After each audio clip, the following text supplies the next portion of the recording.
ಎಲ್ಲರಿಗೂ ನಮಸ್ಕಾರ ಸ್ನೇಹಿತರೆ. ಎಲ್ಲ ರೇಷನ್ ಕಾರ್ಡ್ ಇದ್ದವರಿಗೆ ಅನ್ನಭಾಗ್ಯ ಜೊತೆಗೆ ಏನೆಲ್ಲ ಕೊಡ್ತಾರೆ ಗೊತ್ತಾ? ಹೌದು, ಈ ವಿಡಿಯೋದಲ್ಲಿ ನಿಮಗೆ ಒಂದು ಬಂಪರ್ ಸಿಹಿ ಸುದ್ದಿ. ಅನ್ನಭಾಗ್ಯ ಅಕ್ಕಿ ಜೊತೆಗೆ ಈ ಎರಡು ವಸ್ತು ಕೂಡ ನಿಮಗೆ ಉಚಿತವಾಗಿ ಸಿಗುತ್ತೆ ಅಂತಾನೆ ಹೇಳ್ಬೋದು. ಪ್ರಮುಖ ದಾಖಲೆಗಳಲ್ಲಿ ಪಡಿತರ ಚೀಟಿ ಕೂಡ ಒಂದಾಗಿದೆ. ಅದರಲ್ಲೂ ಈ ಪೈಕಿ BPL ಕಾರ್ಡುದಾರರಿಗೆ ರಾಜ್ಯ ಸರ್ಕಾರ ಆಗಾಗ ಶುಭ ಸುದ್ದಿಯನ್ನು ನೀಡುತ್ತಲೇ ಇರುತ್ತದೆ. ಹಾಗೆಯೇ ಇವರಿಗೆ ಇದೀಗ ಆಹಾರ ಸಚಿವ KH ಮುನಿಯಪ್ಪ ಅವರು ಮತ್ತೊಂದು ಭರ್ಜರಿ ಗುಡ್ ನ್ಯೂಸ್ ಒಂದನ್ನು ಕೊಟ್ಟಿದ್ದಾರೆ. ಹಾಗಾದರೆ ಅದೇನು ಎನ್ನುವ ಮಾಹಿತಿಯನ್ನು ಇಲ್ಲಿ ನೋಡೋಣ ಬನ್ನಿ. ಅದಕ್ಕೂ ಮುಂಚೆ ನೀವಿನ್ನು ಚಾನಲ್ಗೆ ಸಬ್ಸ್ಕ್ರೈಬ್ ಆಗಿಲ್ಲ ಅಂದರೆ ಈಗಲೇ ಸಬ್ಸ್ಕ್ರೈಬ್ ಆಗಿ. ಹಾಗೆ ನೀವಿನ್ನೂ ಕೂಡ ವಿಡಿಯೋಗೆ ಲೈಕ್ ಮಾಡಿಲ್ಲ ಅಂದರೆ ನಿಮ್ಮ ಹತ್ತಿರನೂ ಕೂಡ ರೇಷನ್ ಕಾರ್ಡ್ ಇದ್ದಲ್ಲಿ ಕಮೆಂಟಲ್ಲಿ ಎಸ್ ಅಂತ ನೀವು ಕಮೆಂಟ್ ಮಾಡಿ. ಹೌದು, ನಿಮ್ಮ ಹತ್ತಿರ ಯಾವ ಕಾರ್ಡ್ ಇದೆ? BPL ಅಂದರೆ BPL ಅಂತ ಕಮೆಂಟ್ ಮಾಡಿ, APL ಅಂದರೆ APL ಅಂತ ಕಮೆಂಟ್ ಮಾಡಿ. ಎಸ್ ವೀಕ್ಷಕರೇ, BPL ಕಾರ್ಡುದಾರರಿಗೆ, ಎಲ್ಲ BPL ರೇಷನ್ ಕಾರ್ಡುದಾರರಿಗೆ ಬಂಪರ್ ಗುಡ್ ನ್ಯೂಸ್ ಒಂದು ಇಲ್ಲಿ ರಾಜ್ಯ ಸರ್ಕಾರದಿಂದ ಬಂದಿರುವಂಥದ್ದು. ಹೌದು, ಇದೀಗ ಆಹಾರ ಸಚಿವರು KH ಮುನಿಯಪ್ಪ ಅವರು ಇದರ ಬಗ್ಗೆ ಒಂದು ಮಾಹಿತಿಯನ್ನು ಇಲ್ಲಿ ಕೊಟ್ಟಿರುವಂಥದ್ದು. ರಾಜ್ಯದಲ್ಲಿ BPL ಪಡಿತರ ಚೀಟಿದಾರರಿಗೆ ಉಚಿತ ಹಾಗೂ ಕಡಿಮೆ ದರದಲ್ಲಿ ಆಹಾರ ಧಾನ್ಯವನ್ನು ಸರ್ಕಾರ ನೀಡುತ್ತಲೇ ಬಂದಿದೆ. ಆದರೆ ಕಾಂಗ್ರೆಸ್ ಸರ್ಕಾರ ಅಧಿಕಾರಕ್ಕೆ ಬಂದಾಗಿನಿಂದ ಅನ್ನಭಾಗ್ಯ ಯೋಜನೆಯ ಅಡಿಯಲ್ಲಿ 10 kg ಅಕ್ಕಿಯನ್ನು ವಿತರಣೆ ಮಾಡಲಾಗ್ತಿದೆ. ಮೊದಲಿಗೆ 5 kg ಅಕ್ಕಿ, ಇನ್ನುಳಿದ 5 kg ಅಕ್ಕಿಯ ಬದಲಾಗಿ ಹಣವನ್ನು ಬ್ಯಾಂಕ್ ಖಾತೆಗೆ ಹಾಕಲಾಗ್ತಿತ್ತು. ಆದರೆ ಇದೀಗ 10 kg ಅಕ್ಕಿ ವಿತರಿಸುತ್ತಿದೆ. ರಾಜ್ಯದ BPL ಪಡಿತರಿಗೆ ಈಗಾಗಲೇ ಸರ್ಕಾರ 10 kg ಅಕ್ಕಿ ವಿತರಣೆ ಮಾಡಲಾಗ್ತಿದೆ. ಇದೀಗ ಇದರ ಜೊತೆಗೆ ಇನ್ಮುಂದೆ ಬೇಳೆ, ಎಣ್ಣೆಯನ್ನು ಕೂಡ ಕೊಡುವ ಚಿಂತನೆ ನಡೆಸುತ್ತಿದೆ ಎಂದು ಆಹಾರ ಇಲಾಖೆಯ ಸಚಿವ KH ಮುನಿಯಪ್ಪ ತಿಳಿಸಿದರು. ಹುಬ್ಬಳ್ಳಿಯಲ್ಲಿ ಮಾಧ್ಯಮದವರೊಂದಿಗೆ ಮಾತನಾಡಿ ಈ ಬಗ್ಗೆ ಹೇಳಿದರು. BPL ಕಾರ್ಡ್ಗಳನ್ನು ಪರಿಷ್ಕರಣೆ ಮಾಡಬೇಕಾಗಿದೆ. ಕೇಂದ್ರ ಸರ್ಕಾರ ಲಿಮಿಟ್ ಹೇರಿದೆ. ರಾಜ್ಯದಲ್ಲಿ 17 ಲಕ್ಷ ಹೆಚ್ಚುವರಿ ಕಾರ್ಡ್ಗೆ ಪಡಿತರ ನೀಡಲಾಗ್ತಿದೆ. ಅದನ್ನು ಹೆಚ್ಚು ಮಾಡಬೇಕೆಂದು ಮನವಿ ಮಾಡಿದ್ದೇವೆ. ಜೋಳ ಖರೀದಿಸಿ 3 ತಿಂಗಳು ಬಿಟ್ಟರೆ ಹಾಳಾಗುತ್ತದೆ, ಹುಳವಾಗುತ್ತದೆ.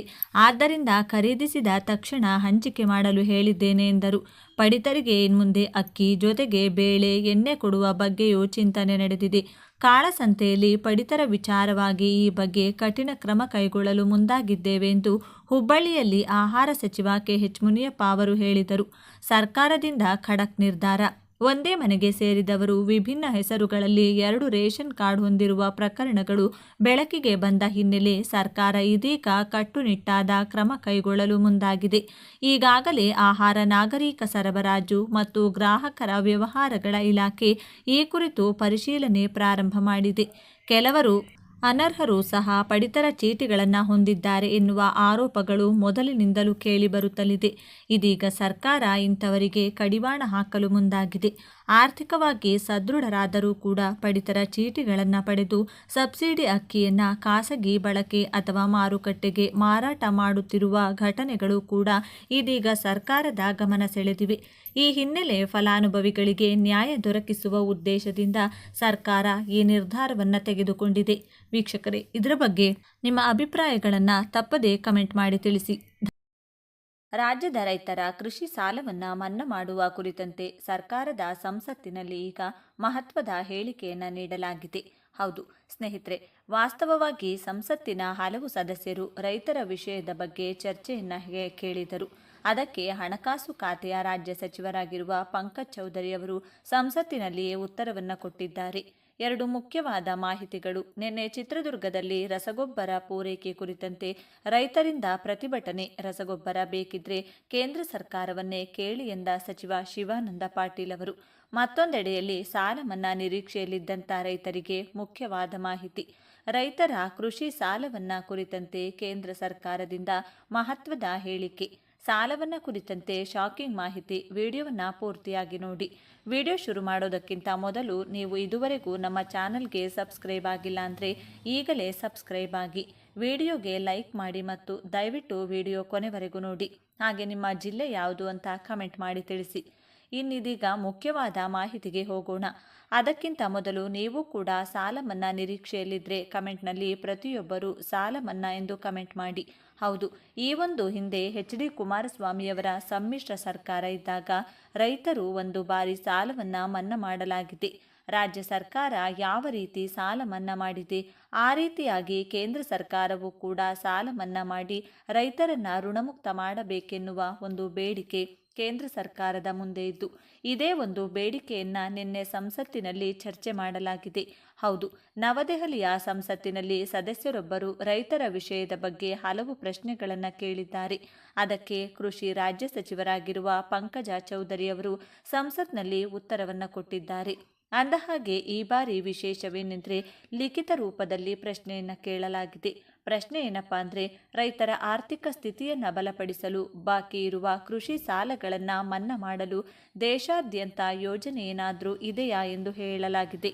ಈ ಒಂದು ವಿಚಾರ ಕುರಿತಂತೆ ಸರ್ಕಾರ ತನ್ನ ನಿಲುವನ್ನು ತಿಳಿಸಿದೆ. ಹೌದು ಗೆಳೆಯರೆ, ಪ್ರಶ್ನೆಗೆ ಉತ್ತರ ಕೊಟ್ಟಂತ ಕೃಷಿ ಖಾತೆ ಸಚಿವ ಪಂಕಜ್ ಚೌಧರಿ ಅವರು ಸದ್ಯಕ್ಕೆ ಕೇಂದ್ರ ಸರ್ಕಾರ ಬಾಕಿ ಕೃಷಿ ಸಾಲಗಳನ್ನು ಮನ್ನಾ ಮಾಡುವ ಬಗ್ಗೆ ಯಾವುದೇ ಪ್ರಸ್ತಾವನೆ ಮುಂದಿಟ್ಟಿಲ್ಲ. ಆದರೆ ರೈತರಿಗೆ ಪರಿಹಾರ ಒದಗಿಸಲು ಮತ್ತು ಅವರ ಆರ್ಥಿಕ ಸ್ಥಿತಿ ಸುಧಾರಿಸಲು ಕೇಂದ್ರ ಸರ್ಕಾರ ಹಲವಾರು ಕ್ರಮವನ್ನು ತೆಗೆದುಕೊಳ್ಳುತ್ತಿದೆ ಎಂದು ಉತ್ತರವನ್ನು ಕೊಟ್ಟಿದ್ದಾರೆ. ವಿಶೇಷ ವಿಷಯವೆಂದರೆ ಈ ಯೋಜನೆ ಅಡಿಯಲ್ಲಿ ಪರಿಷ್ಕೃತ ಬಡ್ಡಿ ಸಬ್ಸಿಡಿ ಯೋಜನೆಯ ಅಡಿಯಲ್ಲಿ 3 ಲಕ್ಷದವರೆಗಿನ ಬೆಳೆ ಸಾಲವನ್ನು ರಿಯಾಯಿತಿ ಬಡ್ಡಿ ದರದಲ್ಲಿ ನೀಡಲಾಗುತ್ತದೆ. ಕಿಸಾನ್ ಸಮ್ಮಾನ್ ಆಗಿರಬಹುದು, ಕಿಸಾನ್ ಕ್ರೆಡಿಟ್ ಕಾರ್ಡ್ ಆಗಿರಬಹುದು, ಈ ರೀತಿ ರೈತರಿಗೆ ನಾವು ಆರ್ಥಿಕವಾಗಿ ನೆರವು ನೀಡಲು ಸಹಾಯ ಮಾಡುತ್ತಿದ್ದೇವೆಂದು ಹೇಳಿಕೆಯನ್ನು ಕೊಟ್ಟಿದ್ದಾರೆ. ಹೌದು, ಈಗ ಸದ್ಯಕ್ಕೆ ಕೇಂದ್ರ ಸರ್ಕಾರ ಸಾಲ ಮನ್ನಾ ಮಾಡಲು ಯಾವುದೇ ಒಂದು ಚಿಂತನೆ ಮಾಡುತ್ತಿಲ್ಲ. ಆದರೆ ರೈತರಿಗೆ ಸಾಲದಿಂದ ಹೊರತರಲು ಇತರೆ ಕಾರ್ಯಕ್ರಮಗಳನ್ನು ಜಾರಿಗೆ ತರ್ತಾ ಇದೆ ಎಂದು ಹೇಳಿಕೆಯನ್ನು ಕೊಟ್ಟಿದ್ದಾರೆ. ಹಾಗಾಗಿ ಸಾಲ ಮನ್ನಾ ನಿರೀಕ್ಷೆಯಲ್ಲಿದ್ದವರಿಗೆ ಇದೊಂದು ಶಾಕಿಂಗ್ ಸುದ್ದಿಯಾಗಿತ್ತು. ನೀವು ಕೂಡ ಬ್ಯಾಂಕ್ನಲ್ಲಿ ಬೆಳೆ ಸಾಲ ಮಾಡಿದರೆ ಯಾವ ವರ್ಷದಲ್ಲಿ ಸಾಲ ಮಾಡಿದ್ದೀರಾ ಮತ್ತು ಎಷ್ಟು ಎಂಬುದನ್ನು ಕಮೆಂಟ್ ಮಾಡಿ. ಇದರಿಂದ ಒಂದು ಉತ್ತಮ ಫೀಡ್ಬ್ಯಾಕ್ ಸಿಗುತ್ತೆ. ಇನ್ನು ಎರಡನೆಯ ಮಾಹಿತಿ ಏನೆಂದರೆ, ಹೌದು, ಈಗ ಯೂರಿಯಾ ಗೊಬ್ಬರ ಸಿಗದೆ ಅನ್ನದಾತರು ಬೀದಿಗಿಳಿದು ಹೋರಾಟ ಮಾಡುತ್ತಿದ್ದಾರೆ. ಇತ್ತ ಎಪಿಎಂಸಿ ಸಚಿವರಾಗಿರುವ ಶಿವಾನಂದ ಪಾಟೀಲ್ ಅವರು ನಿಮಗೆ ಗೊಬ್ಬರ ಬೇಕಿದ್ರೆ ಕೇಂದ್ರವನ್ನೇ ಕೇಳಿ ನಮ್ಮನ್ನಲ್ಲ ಎಂಬ ಹೇಳಿಕೆಯನ್ನು ಕೊಟ್ಟಿದ್ದಾರೆ. ಈ ಒಂದು ಹೇಳಿಕೆ ಇದೀಗ ರೈತರಿಗೆ ಮತ್ತಷ್ಟು ಆಕ್ರೋಶಕ್ಕೀಡಾಗುವಂತೆ ಮಾಡಿದೆ. ಹೌದು ಗೆಳೆಯರೆ, ಒಂದು ಕಡೆಯಲ್ಲಿ ಕರ್ನಾಟಕದಲ್ಲಿ ಮುಂಗಾರು ಮಳೆಯು ಸಾಕಷ್ಟು ಪ್ರಮಾಣದಲ್ಲಾಗುತ್ತಿದ್ದು, ಆದರೆ ಮತ್ತೊಂದೆಡೆಯಲ್ಲಿ ಸಕಾಲದಲ್ಲಿ ರಸಗೊಬ್ಬರ ಸಿಗದೆ ರೈತರು ಆಕ್ರೋಶಗೊಂಡಿದ್ದಾರೆ. ಹೀಗಾಗಿ ರಾಜ್ಯದ ರೈತರು ಪ್ರತಿಭಟನೆಯ ಹಾದಿಯನ್ನು ಹಿಡಿದಿದ್ದಾರೆ. ನಿನ್ನೆ ಚಿತ್ರದುರ್ಗ ಜಿಲ್ಲೆಯ ಕೃಷಿ ಜಂಟಿ ನಿರ್ದೇಶಕರ ಕಚೇರಿಗೆ ಮುತ್ತಿಗೆ ಹಾಕಿ ರೈತರು ಆಕ್ರೋಶವನ್ನು ಹೊರಹಾಕಿದ್ದಾರೆ. ಎಪಿಎಂಸಿಯಲ್ಲಿ ಯೂರಿಯಾ ಗೊಬ್ಬರ ಒಬ್ಬರಿಗೆ 2 ಚೀಲ ಮಾತ್ರ ಎಂಬ ಫಲಕ ಕೂಡ ಹಾಕಲಾಗಿದ್ದು, ಇದು ರೈತರನ್ನ ಮತ್ತಷ್ಟು ಕಂಗಾಲು ಮಾಡಿದೆ. ಇನ್ನು ರೈತರು ಪ್ರತಿಭಟನೆ ಮಾಡಿದ್ದಕ್ಕೆ ಸಚಿವ ಶಿವಾನಂದ ಪಾಟೀಲ್ ಅವರು ಕೂಡ ಪ್ರತಿಕ್ರಿಯಿಸಿ ಇದಕ್ಕೆಲ್ಲ ಕೇಂದ್ರ ಸರ್ಕಾರವೇ ಕಾರಣ ಎಂದು ದೂರಿದ್ದಾರೆ. ಹೌದು, ಕರ್ನಾಟಕ ರಾಜ್ಯ ಸರ್ಕಾರ 13 ಲಕ್ಷ ಮೆಟ್ರಿಕ್ ಟನ್ ಯೂರಿಯಾ ಬೇಕು ಎಂದು ಬೇಡಿಕೆ ಇಟ್ಟಿತ್ತು.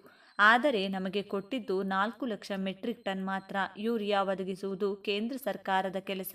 ಅವರು ನಮಗೆ ನಾವು ಕೇಳಿದಷ್ಟು ಯೂರಿಯಾ ಸರಿಯಾಗಿ ಒದಗಿಸಿಲ್ಲ. ಹೀಗಾಗಿ ನಿಮಗೆ ಗೊಬ್ಬರ ಬೇಕಿದ್ರೆ ಕೇಂದ್ರ ಸರ್ಕಾರವನ್ನೇ ಕೇಳಿ, ನಮ್ಮನ್ನಲ್ಲ ಎಂದು ಹೇಳಿಕೆಯನ್ನು ಕೊಟ್ಟಿದ್ದಾರೆ. ಈ ಒಂದು ಹೇಳಿಕೆ ರಾಜ್ಯದ ರೈತರನ್ನ ಮತ್ತಷ್ಟು ಆಕ್ರೋಶಗೊಳ್ಳುವಂತೆ ಮಾಡಿದೆ. ಕೇಂದ್ರ ಸರ್ಕಾರ ಯಾವ ರೀತಿಯಲ್ಲಿ ತೀರ್ಮಾನವನ್ನು ತೆಗೆದುಕೊಳ್ಬೇಕು ಅನ್ನೋದರ ಬಗ್ಗೆ ನಿಮ್ಮ ಅನಿಸಿಕೆಯನ್ನು ನಮಗೆ ಕಮೆಂಟ್ ಬಾಕ್ಸ್ನಲ್ಲಿ ತಿಳಿಸಿ. ಧನ್ಯವಾದಗಳು.